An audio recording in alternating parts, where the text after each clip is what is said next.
Hey, Shalom Israel, Most High in Christ, blessed Bishop Nathaniel here. Vladimir Putin says, he made a profound statement. He says, Africa is a cemetery for Africans. Now, a lot of you got pissed off, a lot of you mad, but let's just take a quick look at that clip, and I want to discuss one sentence that he says. Here is the latest Africa news update. Russian President Vladimir Putin is in the African limelight for racially profiling the whole of the African continent by saying that Africa is a cemetery. In his exact words, he was quoted saying, "When an African becomes rich, his bank accounts are in Switzerland, he travels to France for medical treatment, he invests in Germany, he buys from Dubai, he consumes from China, he prays in Rome or Mecca, his children study in Europe, he travels to Canada, USA, Europe for tourism. If he dies, he will be buried in his native country of Africa. Africa is just a cemetery for Africans. How can a cemetery be developed?" Russia has recently been taking more interest in Africa, signing 19 military cooperation deals in the continent with countries like Ethiopia, Nigeria, and Zimbabwe. While in Central African Republic, Russian troops have been training the army, which has been fighting against militia groups who are competing to take control of the country. The Central African Republic has a large deposit of gold, diamonds, and uranium, and Russia's growing role in exploiting them appears to be a quid pro quo for providing military support. Putin's remarks about all Africans all over the continent talking, with some taking it as a positive criticism, while others feel it was a racial attack from the tough Russian president. Now I want to look at the part where Putin says, focus on when an African prays. I want to look at that part right there. When does an African pray? He says he goes to Rome or Mecca. Rome or Mecca. Why? Well, white supremacy invaded Africa under the guise of Christianity and enslaved and colonized our people between the 1400s until the 1800s. 40% of the people in Africa today follow white supremacy called Christianity. Now, the next thing he said was they also pray to Mecca. Why Mecca? Well, the Arabs began invading and enslaving our people, which were scattered throughout Africa around the 7th century until today. That's right, I said it, until today. Why? Because the Arabs still enslave our sons and daughters in Saudi Arabia, Yemen, Mauritania, and even in Libya. And there's other Arab countries that still enslave our people. Do the research, fact. So why our people follow modern day Christianity and Islam is beyond me. Those are enslaving philosophies. Those are destructive philosophies. They're the two most bloodiest religions on earth. Facts, okay? 40% of our people in Africa today follow Islam, like Boko Haram. You heard of Boko Haram, right? Why can't Africa, or at least the 40% that claim to be Christian, unite and fight against and eliminate Boko Haram? And who funds Boko Haram? I guarantee you it's a Western power. That's for another time, another lesson. Now, I want to reflect back briefly on when we're talking about modern day Christianity.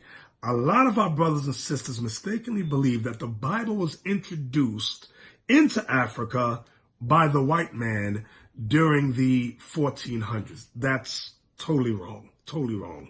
The Bible was written by black people for black people under the inspiration of an almighty black God. Understand, I'm going to prove what I'm saying to you right there. When you examine Christianity, okay, I'm going to go to Acts chapter 2 and verse 10. When you look at Acts chapter 2 verse 10, it talks about black Jews coming from Egypt, Libya, and Cyrene, which is North Africa to Northeast Africa. Let me say it again. Acts chapter 2 verse 10, which is the first century AD, it mentions the black Jews coming from Egypt, Libya, and Cyrene. Okay, now I'm going to go to Acts chapter 8 and verse 27. Watch this. And he arose and went, and behold, a man of Ethiopia, and eunuch of great authority under Candace, queen of the Ethiopians, who had the charge of all her treasure, and had come to Jerusalem for to worship. So why did this Ethiopian eunuch come to Jerusalem to worship? He was an Israelite. Read Isaiah chapter 11, verse 11, when it talks about the scattering of the Israelites. Ethiopia is mentioned as our people being scattered there. Egypt is mentioned. Many other countries scattered throughout the earth. Our people have been quarantined and enslaved. So they were coming from Ethiopia to Jerusalem to worship. That had nothing to do with colonialism. That had nothing to do with slavery. Okay, that was a black Israelite. Okay, now when you read Acts chapter 13, bear with me a second. Acts chapter 13 and verse 1, just take a listen. It reads, now there were in the church that was at Antioch certain prophets and teachers, as Barnabas and Simeon, that was called Niger. Now, Niger is the original pronunciation, nigger. Since some of you get offended, they say, oh no, let's not call it that no more. Let's call it Niger. Now today, listen to the news reports. They don't call it Niger no more. They say Niger. Niger. That's the aristocratic way of saying black. Niger or nigger or Niger is an Latin word that means black. It means black. So why were certain prophets and teachers that was called Niger or nigger or Niger? Because they are black people. Okay, so now we've gone through the understanding that the Israelites are black, and this is why the news media don't touch us, don't want to deal with us, because we're going to come with the Bible, the facts, and nothing but the truth. So help me God, all right?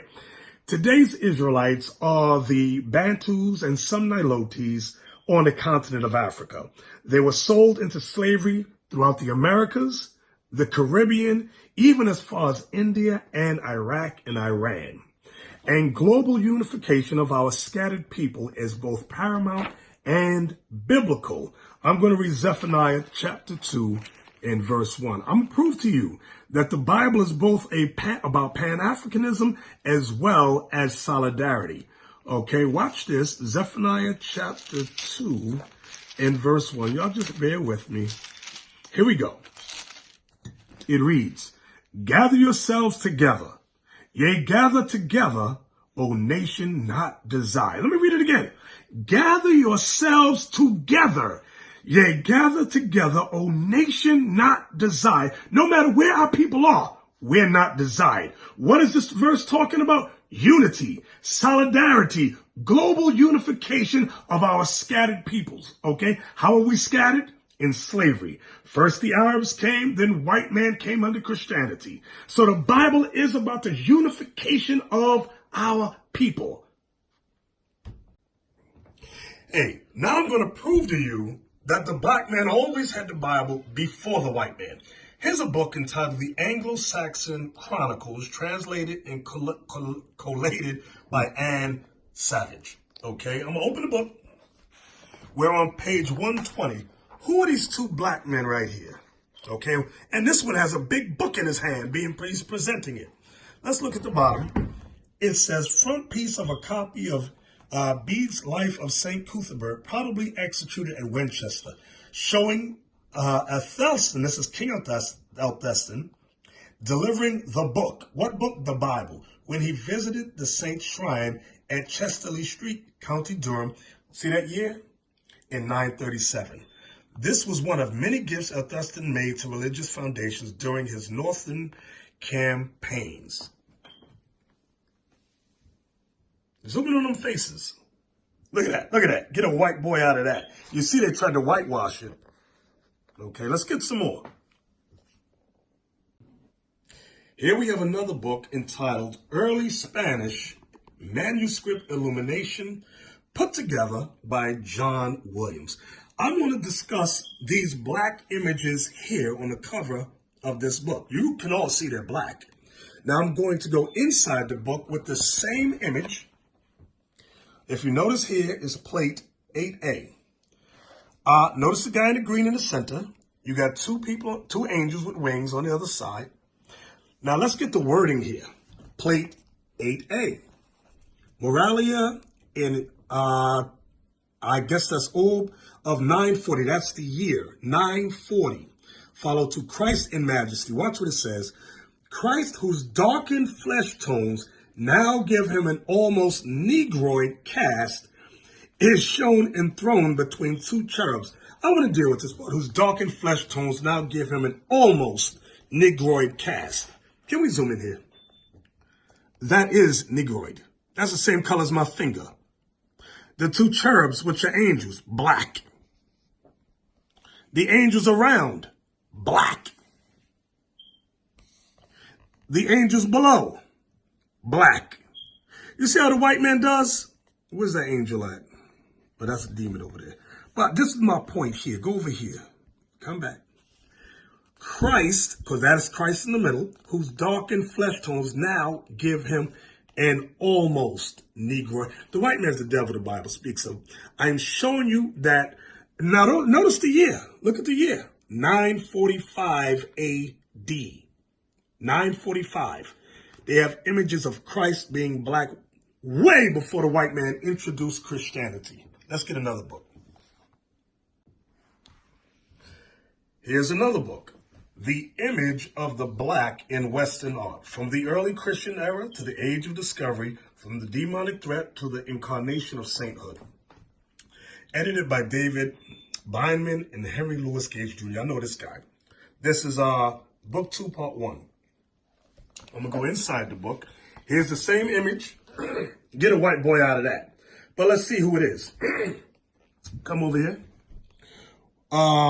This is a statue of St. Maurice. When was this built?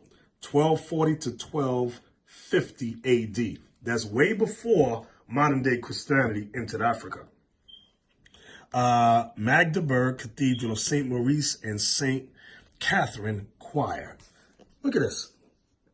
This is a knight. He's wearing armor. This is a statue, not a painting now, a statue. He has armor on. Why? To battle. To battle. We were the original crusaders.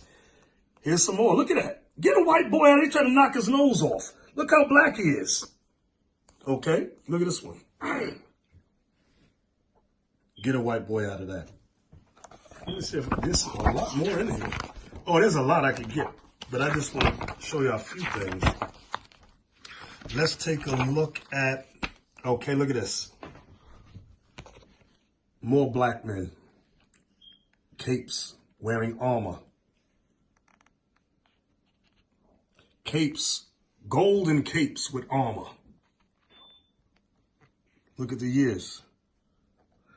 1450 to 1500. So we were still ruling in parts of Europe. Okay. This is 133 done 1492. Look at that.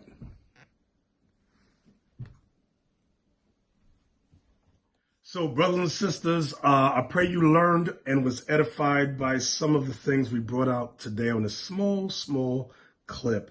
Putin's statement regarding Africa is a cemetery for Africans. He said, how can you develop a cemetery?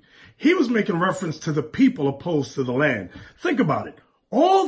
Many European countries, including China, go to Africa for their resources. So when he said, how can you develop a cemetery? He was talking about the people, saying literally that they're beyond being developed mentally. But that's not true, because the Bible, as I showed you, is about the global unification of our people.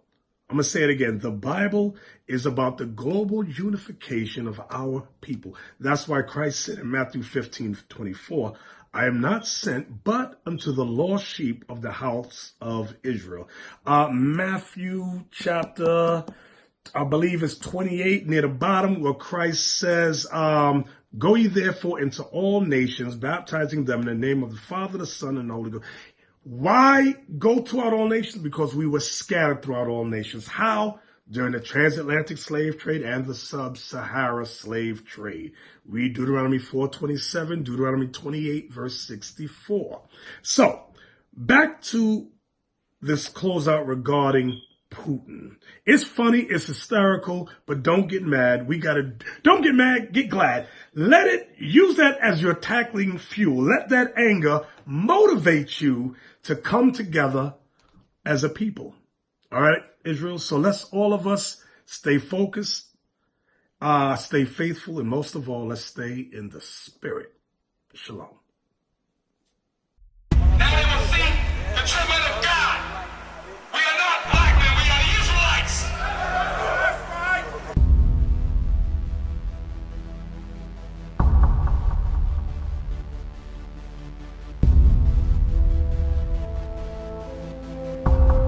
Take care of us. Take care of us. And our children too. And our children too. We have repented. We have repented. How about you? How about you? People want to know who's the king. O nation of Israel, it's time to return to the Father. O nation of Israel, it's time to return to the Father. Now why they trying to make it so hard to serve God? And why when I say that I'm a Jew it sound odd? For years I've been walking around saying that I'm a black man. I ain't saying that no more, it sounds wrong, man. This is Bishop Nathaniel of Israel United in Christ. Please subscribe to our YouTube channels. Stay up to date with our latest events, music, and classroom lessons.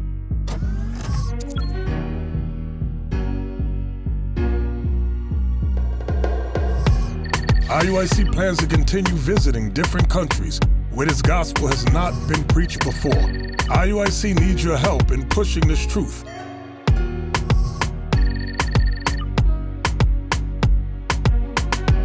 So join us. Subscribe to our Instagram, Facebook, Twitter, and podcasts, and stay up to date with us.